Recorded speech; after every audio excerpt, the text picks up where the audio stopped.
Petrozavodsk City Hospital, September 21st, 1977.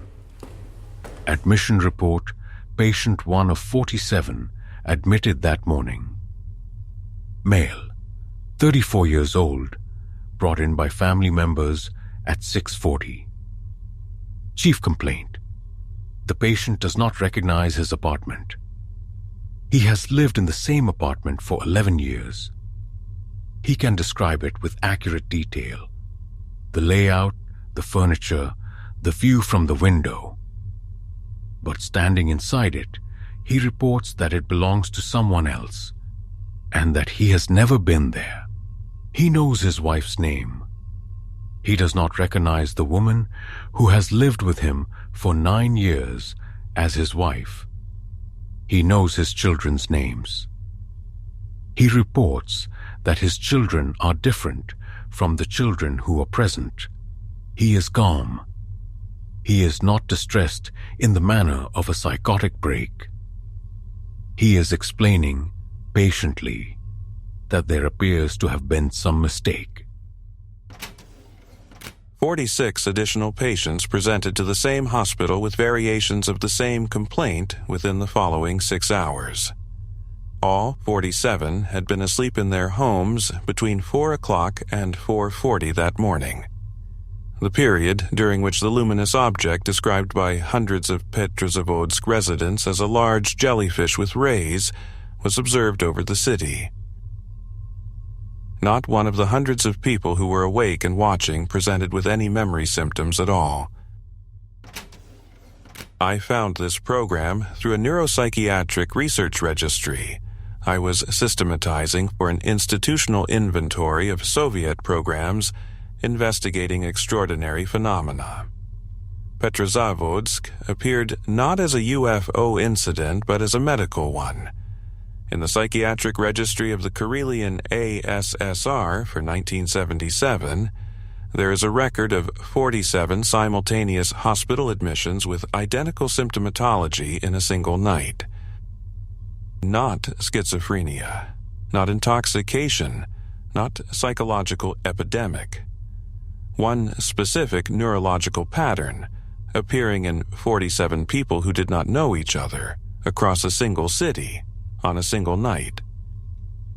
The registry entry cross-referenced to what the official record classified as a satellite launch observation. Satellite launches do not produce 47 simultaneous cases of the same specific memory disorder. In those days, the state kept records of everything. Every admission, every diagnosis, every unexplained event was documented and filed away. Today, your data is being collected too, but you can choose who sees it. NordVPN encrypts your internet traffic and keeps your online activity private from governments, corporations, and anyone else watching. Check the link in the pinned comment for an exclusive deal on NordVPN. Nothing personal. 47 simultaneous identical neurological presentations following an astronomical event. Simultaneous identical neurological presentations are what archivists investigate. The neurologist who received the admissions was Dr. Elena Samoilova, 43 years old, from Petrozavodsk City Hospital's neurology department, who was on night duty when the first patients arrived, and who spent the following 14 hours conducting assessments that she did not have a clinical framework for. Her monitoring journal from that day. I want to document what I observed in the first 12 patients before I begin aggregating the data, because the aggregate will smooth over the specific character of what each patient presented, and the specific character is the finding. What I'm seeing is not random memory loss. It is not amnesiac syndrome in any form I was trained in.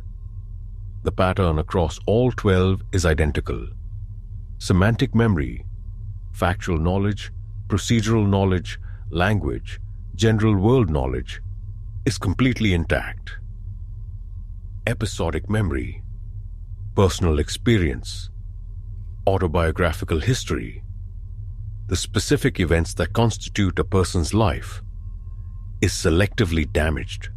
But the damage is not erasure. The patients have not lost memories. They have different memories. When I ask patient 3 about his marriage, he describes a marriage that did not happen. Not a confused version of his actual marriage, but a coherent, detailed account of a different marriage, with different events, different locations, a different person. When I press him on details that can be checked, the year, the location of the ceremony, who attended, he provides answers that are internally consistent but inconsistent with the verified record. He's not confabulating in the clinical sense. He's not filling gaps with plausible guesses. He is reporting memories that are complete and vivid and wrong. Someone replaced the episodic content of these people's memories and left everything else intact. I cannot explain this as a neurological event because no neurological event produces this pattern. I cannot explain it as a psychological event because psychological events do not produce identical patterns in 47 people who have no contact with each other. I'm writing this at 14:30 on September 21st, 1977, because I want it on record before anyone tells me what to write. Someone replaced the episodic content and left everything else intact. A neurologist who had spent her career distinguishing between the types of memory and how different conditions affect them, facing a presentation that she recognized as unlike anything in her clinical or research experience, and documenting it before the institutional framework arrived to assign it a category. The selectivity of the effect, every person asleep in the affected zone, no person awake in the same zone, was the finding that Samoylova flagged repeatedly in her admission notes, and that the neuropsychiatric working group spent most of its early sessions trying to explain. The obvious explanation, that the sleep state involves reduced perceptual filtering and therefore greater susceptibility to environmental influences, was available but insufficient. Sleep reduces perceptual filtering for sensory stimuli. A sound that would wake a light sleeper might not wake a deep sleeper. But perceptual filtering for sensory stimuli is not the same as whatever was affected in Petrozavodsk that morning. The replacement of episodic memory content is not a sensory stimulus that perceptual filtering could exclude. It is something else operating at a level that waking consciousness and sleeping consciousness relate to differently. The working group's neurophysiologist proposed the following framework in the second week of the investigation, before the official classification arrived and the investigation was formally closed. In waking consciousness, the brain maintains active integration of incoming information with existing memory structures, a continuous process of checking new inputs against what is known, flagging inconsistencies, maintaining the coherence of the autobiographical self.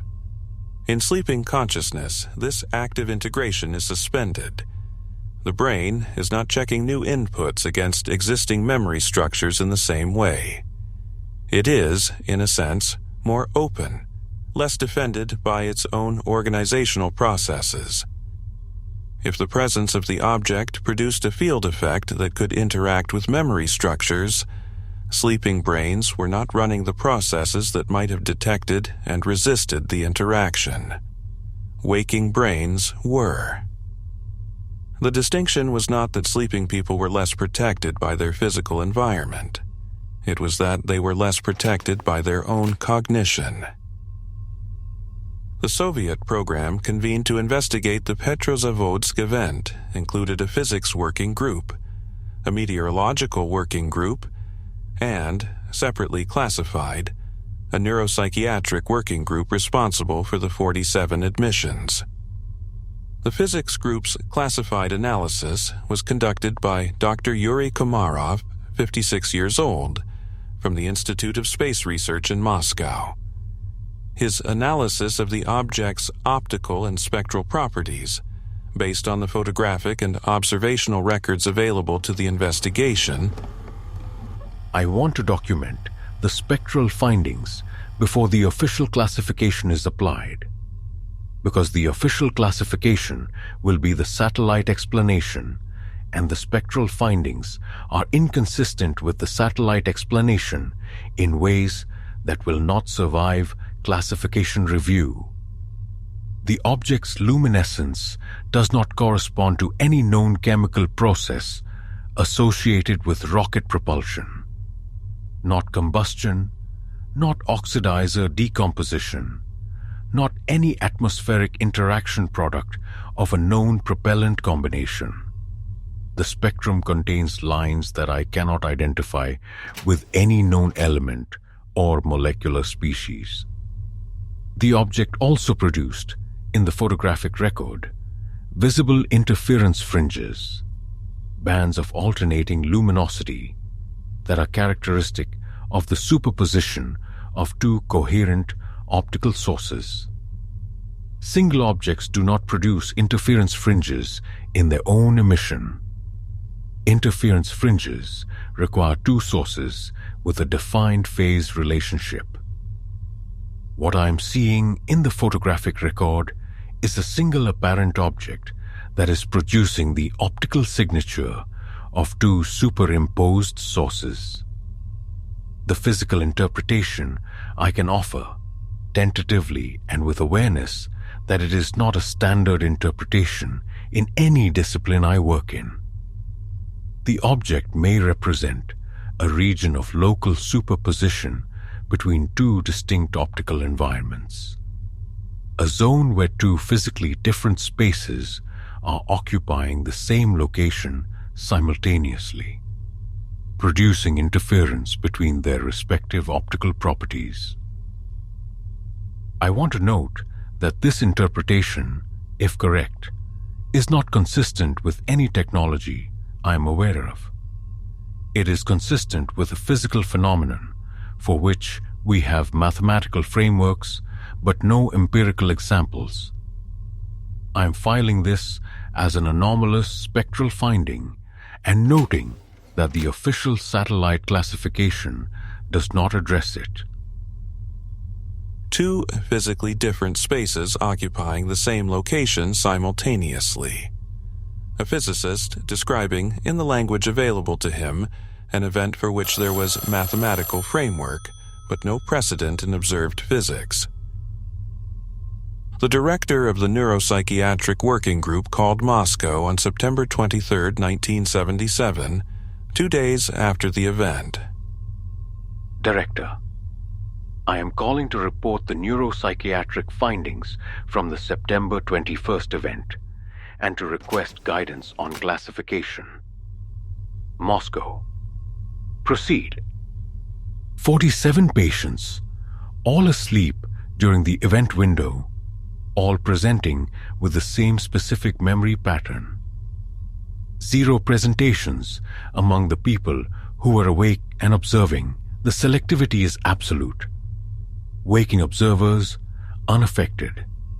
Sleeping residents in the observation zone, affected without exception. Not lost, replaced.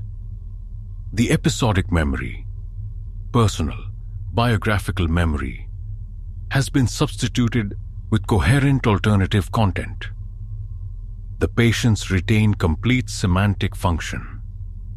They retain their language, their procedural knowledge, their factual knowledge of the world.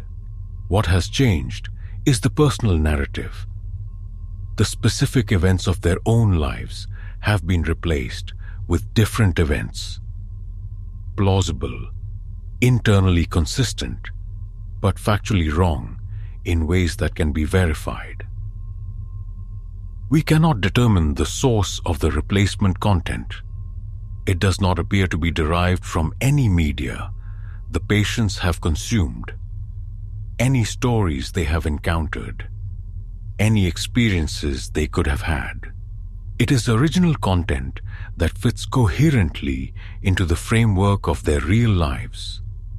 Same city, same general period, compatible social context, but describes events that did not happen. For the majority, yes, partially. We are seeing spontaneous recovery of original memories displacing the replacement content over the first weeks. The replacement appears less stable than the original, but 9 patients show no spontaneous recovery, and we cannot predict whether they will. They currently hold 2 parallel biographical histories of equal subjective vividness and reality. The object's classification will be the satellite launch. The medical findings are to be classified separately at maximum level. The official cause for the 47 admissions: mass psychological reaction to an unusual atmospheric event. That classification covers the presentation. It does not clinically cover the presentation. Mass psychological reaction does not produce identical specific memory substitution in 47 independent subjects. It covers it administratively. File accordingly. It covers it administratively.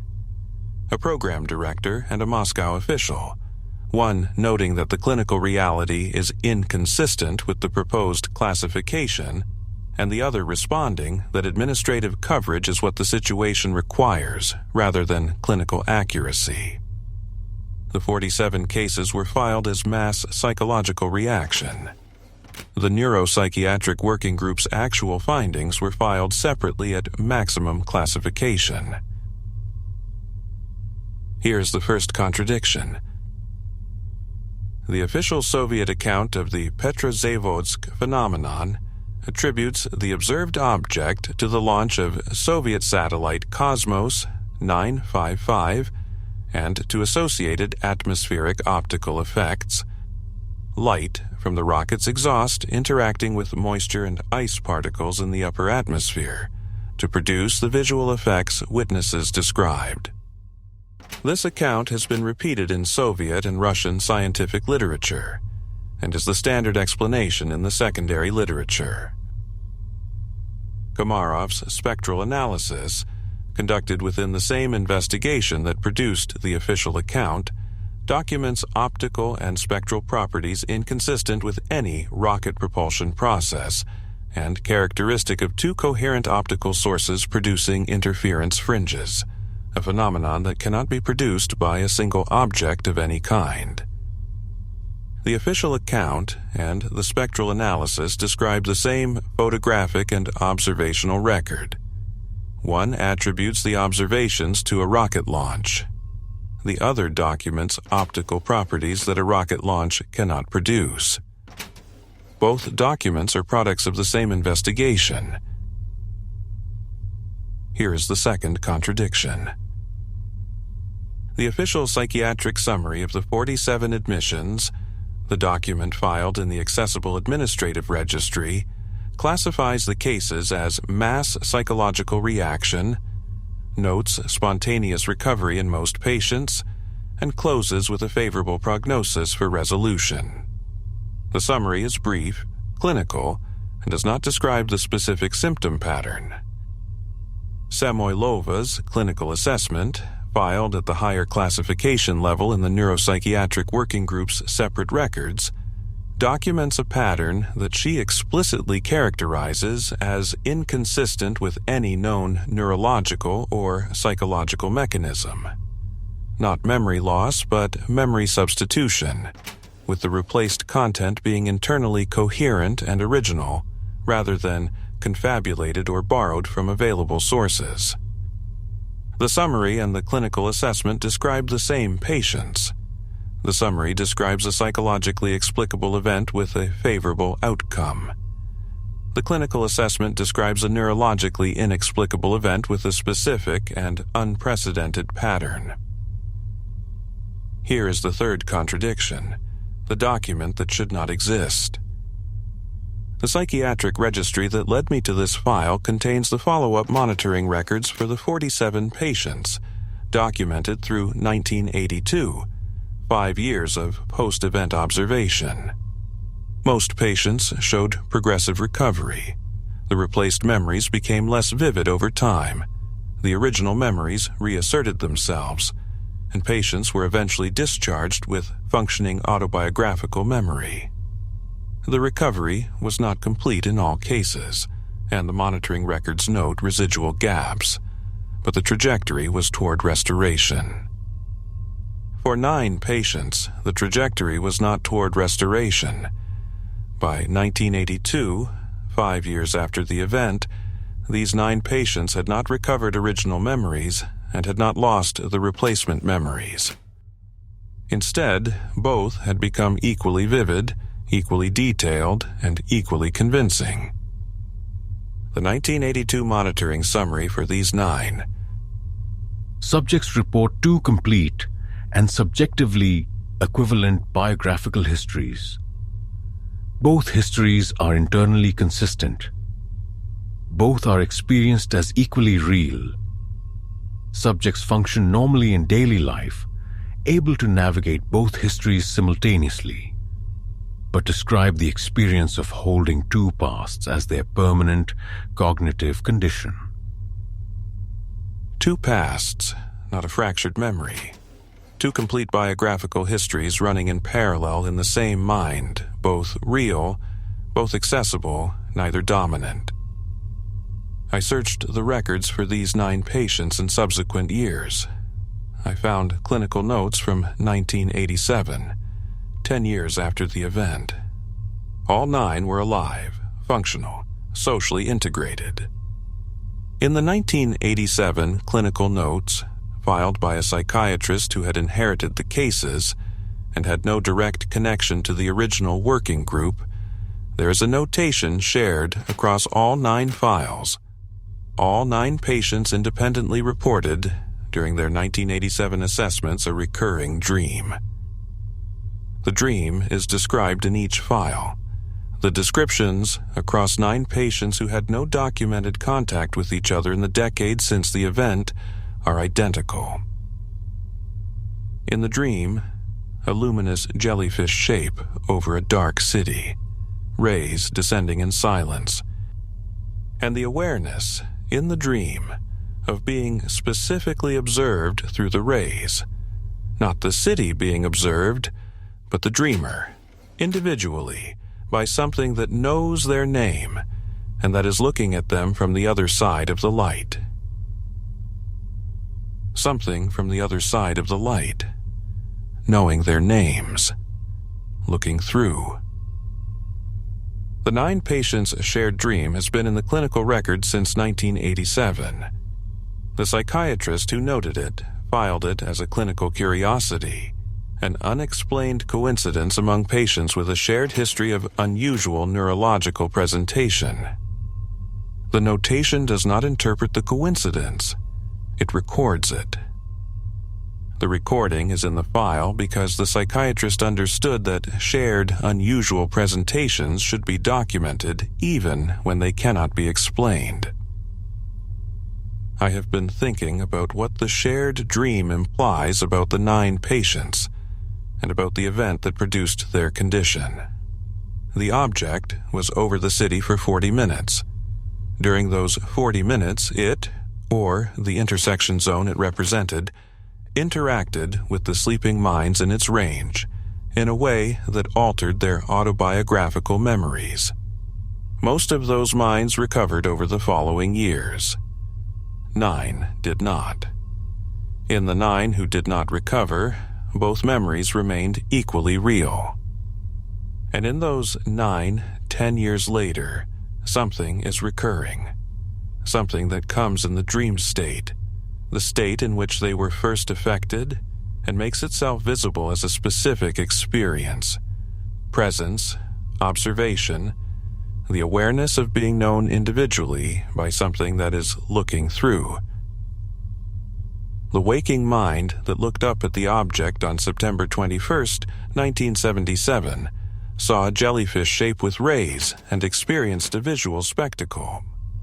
The sleeping mind that was in the intersection zone experienced something that rearranged its past. The 9 minds that held both pasts are receiving something in the state between. The dream state, the intersection of waking and sleeping, that the fully waking and fully sleeping do not receive. Something is maintaining contact with the minds that were most thoroughly affected, specifically by name. I am going to close this file. I am going to note the neuropsychiatric registry cross-reference as reviewed. I am going to log my access. I thought the event was about the object, that understanding what was over Petrozavodsk would explain what happened to the people below it. I was wrong about the causal direction.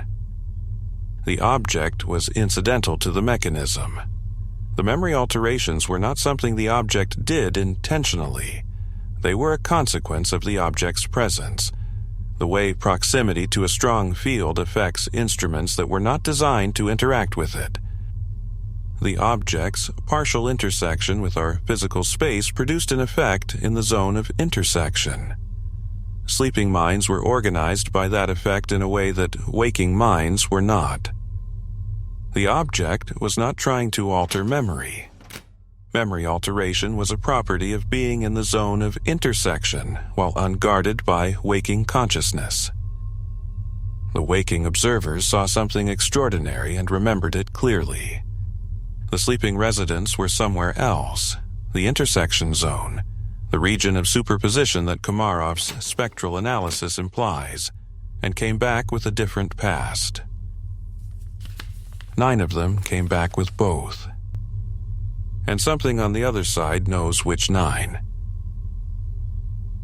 I am closing the folder.